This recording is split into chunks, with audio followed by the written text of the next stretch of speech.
This is Michael J. Fox. Learn more about the Michael J. Fox Foundation's work and how you can help speed a cure at michaeljfox.org. The Michael J. Fox Foundation. Here until Parkinson's isn't. At Children's National Hospital, everything we do is just for kids. Our top-ranked specialists are here for kids of all ages, from babies who need help before they're even born to teens and young adults. Our pediatric experts work together to diagnose problems quickly and thoroughly and use treatments designed exclusively for growing children. With convenient locations all across the D.C. metro area, find a specialist today at childrensnational.org/stronger. Hello and welcome to jasonnewland.com. My name's Jason Newland and this is Boring Objects. Please only listen when you can safely close your eyes, because you might get bored, and when you get bored you might want to close your eyes, because you might want to go bub-eyes or go sleep, which is bub-eyes, or just relax. Can't believe I just said the word bub-eyes for the first time since I was about 6. I'm not quite sure why I said it. I do apologise. Well, I don't apologise, but it's weird. I'm apologising to myself for letting myself down. Now, this recording, as are the other objects, the boring objects, is just me talking boringly about something for 20-30 minutes, and in that time you can just relax. Just, it's a nice little distraction from your day-to-day life. Gives your mind something else to think about, which is completely pointless. And when it's doing that, you're not thinking about other stuff, which means you can your mind can slow down, and you can just have a little bit of relaxation. So today I'm going to talk about mops. I really am. And I know there's always going to be someone that's going to be thinking, why on earth would you choose a subject like mops? Isn't this supposed to be a boring podcast? There's nothing boring about mops. Well, yeah, fair enough. I guess maybe, occasionally I will do a subject that to a lot of people would be classed as very exciting, such as mops. But I'll just talk about my life, because my life has been very boring. It still is. I have a very boring life, always have done. I hope it will, improve a little bit at some point, but I had a very boring life. So by telling you about my life experiences with mops, even though mops is clearly a phenomenally exciting subject, maybe I can just find something boring in it. I mean, I realise it's a big task, but I'll talk about my experience with mops, and you can make your own mind up whether or not this was a boring podcast or just another excitement installment in the life of mops. So, I'm trying to think my first experience of a mop. I think when I was a kid, my dad was always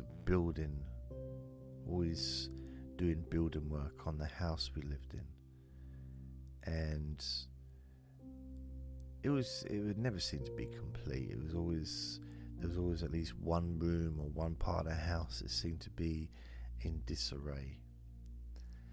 So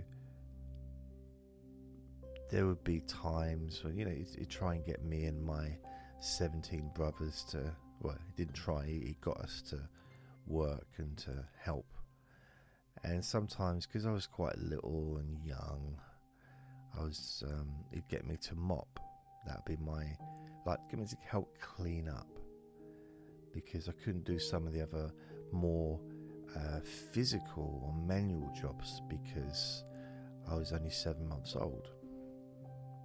So, I'd have a mop. It would be a lot bigger than me, and probably my first experience with a mop in my memory, or my first memory of a mop, would have been Fantasia. Wasn't there a mop in Fantasia that was magic and it did its own mopping? Now, I thought that was a documentary. So when my dad said, I need you to mop the kitchen, because, he'd been putting in new units or something, and I think my brothers had vacuumed, but they needed me to mop the lino. So what I did is I put the mop, leant it against the wall and clicked my fingers, and I just waited for it to start mopping the floor on its own, like in Fantasia, the movie. And now I know it's a movie, but at the time I really did think it was an educational film. And I remember thinking, perhaps there's some magic words that I'm missing, or some magic dust or something, because just standing watching it doesn't seem to be doing the trick, unless it's shy. I've only got to find myself a shy mop that doesn't like to, magically mop things. So in the end, after about an hour, I decided maybe I'll show it how to do it. If I get involved and I actually do a bit of mopping myself, maybe the mop will get a bit of courage and a bit more confidence in himself, and maybe then we'll do a bit of mopping and I'll be able to sit back and have a cigar. But didn't happen. I didn't have any cigars, but because I was 7 months old. But it was quite annoying, because I really, really wanted the mop to just get on and do its job, but it didn't. And I didn't really know how to do the mopping myself, because I thought that mopping involved watching a mop the floor. But for some reason, I guess the mop was faulty, needed to be taken back to the shop. I thought about, how can I contact Mickey Mouse, but I didn't know. There was no internet back then, and we had a telephone directory, but I couldn't read at that time. So in the end, I had to do it myself. I was very disappointed, and that was my first experience, really, of the mop. And I didn't mind it, actually. The only thing about it is doing underneath the counters of the kitchen, some of the shreds, or I don't know what you call them, because it's a mop, isn't it? Got lots of different strings. Some of them would get caught underneath the edges of the bits of the kitchen and would pull off, which meant I had to kneel down and try and get them out again, which I didn't find enjoyable. I didn't mind it, but I didn't find it enjoyable. I didn't do it once and think, I've now found the passion in my life. I didn't really gain any kind of sense of I don't know, satisfaction or nothing seemed to be, it was just a bit tedious, a bit annoying. But I did it anyway, and I mopped the floor, and my brother said, "Oh, that's not done properly," and I said, "It doesn't matter." He said, "Well, there's a big streak all the way down the floor that you've not cleaned," and I said, "It doesn't matter." And my brother said, "Why?" I said, "Well, no matter how I do it, Dad's always he's going to find something wrong with it. It's not going to be done right." And he said, "Oh, that's a good point." So he tipped the bucket over, and all the water went everywhere. And he found that funny. He thought he was being helpful. I don't think he thought that, actually. But in the end, I cleaned it all up. And that was it. That's the end of that story, really. It wasn't an exciting story. I think I might have gone out into the garden and looked at a tree because I used to quite like doing that, going into the garden and just looking at a tree, because we had a few trees in the garden. One really big one which had not prunes, plums. There was a plum tree. The one fruit that I didn't really care for, if I'm honest. Not really a plum person. Now, plums can be nice, I guess like a plum pie or a plum crumble with lots of sugar to make it nice and sweet. But plums on their own, no, I'm quite happy just to remove the memory of the plum tree from my mind, really. Hasn't left me feeling fulfilled. So, but I think I did do that. I used to go out in the garden and just stare at a tree, and sometimes I'd move my feet around, do a little dance, but a very slow dance. In fact, so slow that no one would even know that I was dancing. It would just look like I was occasionally moving my feet very slowly. But I knew that I was dancing. So that's what I did. And I also knew that it didn't matter that others didn't know I was dancing, because I was dancing for me. I was dancing to fulfill my own needs, which was to dance in the garden very slowly. And the reason I didn't dance quickly is because I wanted to savour the moment. I wanted to enjoy each movement without having it all done.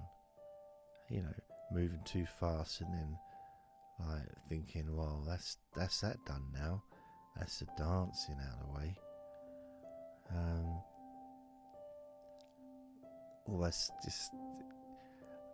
I wanted the fun and the pleasure to last a little bit longer than it would have done had I moved at a quicker pace.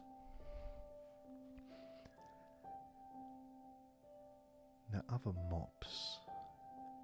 I had a job in a bakery when I was about 13, and I had one of my jobs in there. In fact, it wasn't just there. I had a job in a restaurant, which was part of the bakery, before I worked in the bakery, and I used to do the washing up, like kitchen porter kind of thing.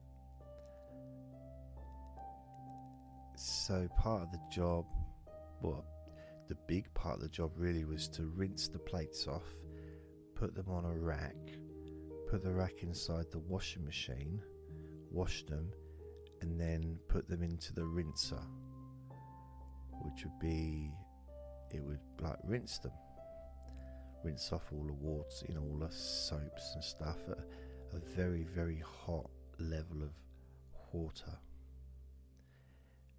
and then leave them for as long as you can before touching them, because they were very hot to the touch. But sometimes when the restaurant was very busy, we had to take them off the rack fairly quickly. So there's no drying involved, because the water was so hot that the plates would dry instantly. And then I would move the rack where the plates would go would be behind the sink and the two washing machines. Well, a washing machine and the rinser. So I would move them, the plates, and put them onto the shelves of, the big metal shelves, quite a few shelves. And then the waiting staff would take the plates from the other side and use those plates to put out onto the table, or to put the food onto before taking the food out to the table. I guess that's a more sensible order of things, isn't it? Put the food on the table first. Not on the table, put the food on the plate before taking the food out to the table. Otherwise, well, it's in your hands, isn't it? It's just messy, unhygienic, I imagine. But back then we didn't have hygiene or germs. Germs weren't even known about. I think it was almost compulsory to, if you worked in a kitchen, to either smoke or pick your nose if you was a cook. That was, I think it was in the contract, I do believe. So at the end of not even at the end of the day, because the evening, because we were working with water, bits of food are falling on the floor. Sometimes we would have food fights. We weren't supposed to, but I don't know, it just seemed like the right thing to do. Sometimes life presents you with an opportunity and you need to grab it with all of your hands. So that's what we did. We chucked food at each other and it went on the floor and became a bit slippery and a bit dirty. And so usually halfway through, it'd also be water spilling on the floor from the sink as well. Halfway through the shift, we'd give it a good old mop over. Give it a sweep first, and then mop the floor, because that was a way of cleaning it. And then at the end of the shift, when we'd all finished, we'd do the same thing again. But because we'd done it in the middle, there was less dirt to clean, and it just didn't seem to take as long. At one point I thought maybe we should just have the mop there and mop every 10 minutes. But no one seemed to be interested in my idea. I wrote it down, I presented it to everyone that worked there, thought maybe have some kind of vote. But no one was interested. So we just went back to the normal process of mopping the floor halfway through the shift, and then at the end mopping, keeping it nice and clean. And if I remember rightly, part of my job was to also clean the kitchen floor as well, the kitchen where the cooks had been dropping food and all kinds of stuff on the floor. But it was tiled, the floor was tiled, so it's fairly easy, as long as you don't let it build up over a few years. It's quite easy to keep the floor clean if you regularly mop. So I guess it all worked out quite well. Now, the next time I used a mop was when I worked in a chip shop. And as you can imagine, they served chips and fish and things, and pies, saveloys, sausage rolls, I think, rolls, bread rolls, gherkins. So I think I had pickled eggs as well, and pickled onions.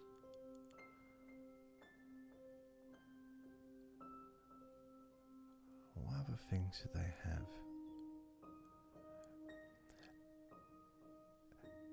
Ribs as well, these burgers, yeah.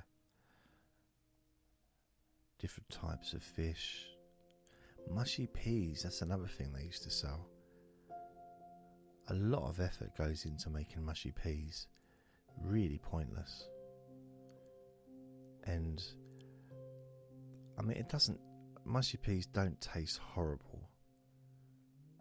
They look and smell horrible, but they don't taste, it's like Kermit snot. It's the wrong colour. Nothing should look like that. It's about to go in your mouth. There should be laws. But it was quite popular, considering I lived in the south of the country, because I know it's popular in other parts of the country and has been for a long time. But 30 years ago, when my boss of the chip shop first got mushy peas, he was one of the first. I think he was the first southerner to ever not only sell mushy peas in a chip shop, but I think he was the first person to ever even say the words mushy peas. No one knew what they were. We had to explain it to people. We put a big sign with a picture of this luminous green gunk, and people would say, "What's that?" And I'd say, "It's mushy peas. Can you not read the sign?" And sometimes they'd get annoyed and say, "That's rude. We're just asking.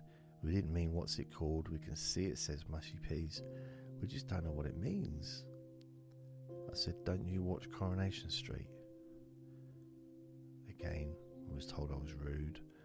What's it got to do with me? What programs they watch? Like, well, if you watch Coronation Street, you'll know that mushy peas is very standard in a chip shop. It's a sort of normal thing. And again, I was told I was rude, explaining to them about a TV program when I should be getting their food for them. Like, okay, all right, just trying to help. And after the first 3 weeks, my boss banned me from even talking about mushy peas, because apparently I was putting people off. You know, he thought, well, his idea was by the staff trying to sell the mushy peas to the customers as a new thing, a new exciting thing. You know, the greatest creation for 400 years, you know, that was his mindset. And I argued, I said, well, maybe the greatest in 200 years, but not 400 years. And we'd argue, and always ended up in a pillow fight. And so that was fun, but it detracted from the customers, because we were supposed to be serving them. And so there was a mop there anyway. There was a mop, and the floor. My job was, it's like ongoing mopping. You know, continuously ongoing, because I would mop the floor in the kitchen and in the chip shop, you know, area. There was a restaurant there as well, but they had carpet, so I didn't need to mop the carpet. So I'd mop the kitchen at night. I then also mop the kitchen in the afternoon when we shut down for 3 hours. And again, I would do that in the chip shop part where we would fry the chips, and also the other side of the counter where the customers would stand and bring in dog poo into the place on their shoes. Because this was the 80s and every third person had dog poo on the bottoms of their shoes. And at one point I started to think that maybe the shoe shops were selling the shoes with dog poo on them already, but I was told that was a really silly idea and I really should grow up.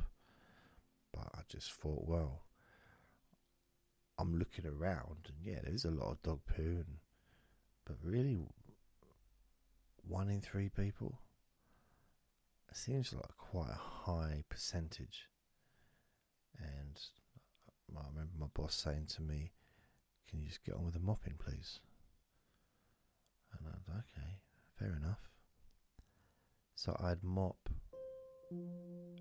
after lunchtime finished, the kitchen and all the other areas, and then I'd mop again when the evening finished. But the area between the kitchen and the chip shop bit would get wet because we'd have to go into the back where the chips were prepared and the fish and everything, get some chips out of a bucket of water and then carry them into the chip shop area, and water would just be going everywhere. Now, the initial fun of seeing people slip over wears out after a while, especially when they have to go to hospital and you're left short-staffed and you have to work harder. So I kind of thought, I'm going to start mopping. And I think that sometimes we used to put paper down, but it wasn't a very good system. Not a very good system to be traipsing water all over the place. And then there was oil. Oil would get on the floor from the fryers, and that would be a hazard. So luckily nothing bad ever happened, but I would try and keep the place nice and clean on the floor when at all possible, because that way it's less of a job. If you do it, if you keep it clean, you haven't got to do much at the end of the day. So that was the chip shop.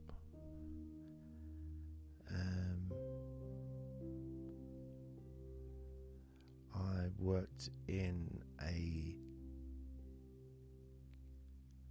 Where did I work? I worked in a canteen of a bakery, and again, same kind of thing. I'd mop the floor at the end of the day, and it was fine. I didn't mind. I've always been okay with mops. Always kind of got on with them, because I've been using mops since I was a small child, and it's quite a nice way to clean, using a mop and some nice hot water with laxative or whatever they put in the water. And it just really, I don't know, it's kind of therapeutic a little bit. Just a nice relaxing end of the day, just a little bit of mopping, and while everyone else is standing there with their coats on waiting for the 5 o'clock minute to hit the clock thing so they can leave. I was never in that much of a hurry. I like to wind down with a good mop. And before that, I forgot about this, I was a cleaner. So you should do a lot of mopping. Supermarkets, toilets in offices, kitchens in offices, so there's a fair bit of mopping there, but because they were done so regularly, they never really got that dirty, apart from one place, which was a supermarket, and there was a little bakery inside the supermarket. You know, one of the ones you go in and they do cook the stuff, but it's not a big place, but it's big enough, and there's a counter at the front. And when I was cleaning the supermarket in the morning, they said to me, or my manager said, "How would you like to clean the bakery tonight?" And I said, "Why are you talking to me like that?" She said, "What?" I said, "Well, normally you talk a bit quicker. You just suddenly started talking very slowly like that." And she said, "Well, you talk quite slowly, so I figured you maybe was a bit behind, you know, a little bit slow. So I thought I'll try and communicate with you in a way that you could understand." And I said, "Oh, okay, thanks." I didn't realise she was being helpful. And so I turned up. I was given the keys to this bakery. Now, this floor, and I know this because having worked in a bakery previous to that,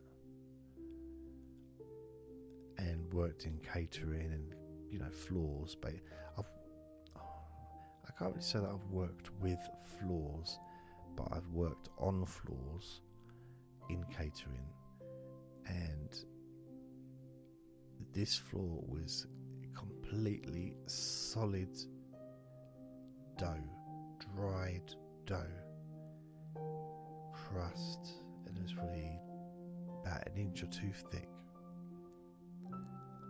Now, the first thing I thought is, once I clean this up, when people get back to work, they're going to think they've shrunk, because they're all going to be 2 inches shorter from the ceiling. But I never got to hear if that was true or not. I spent about 5 hours in there trying to clean it, and I got a lot of it up, and, you know, I did try it. I did my best with the time I had, but eventually I had to eat and go to bed. The next day I had a complaint that it wasn't done properly, and I had to say to my manager, "Listen, manager, that floor has not been cleaned in months and months and months, if ever. It was the worst floor I've ever seen, and I've seen a few floors over the years. It was solid, and I managed to hack through to get to the actual I don't know if they had either lino or slates, probably slates. Most places back then had slates for you know, for floors in catering. But it was really, I put so much work into that, and at the end still got moaned at. It's a bit annoying.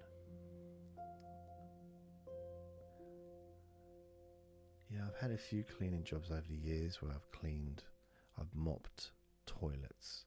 I've mopped lots of toilets. Hundreds and hundreds of times I've mopped a toilet. And I'm trying to think when other times I've had a mopping experience.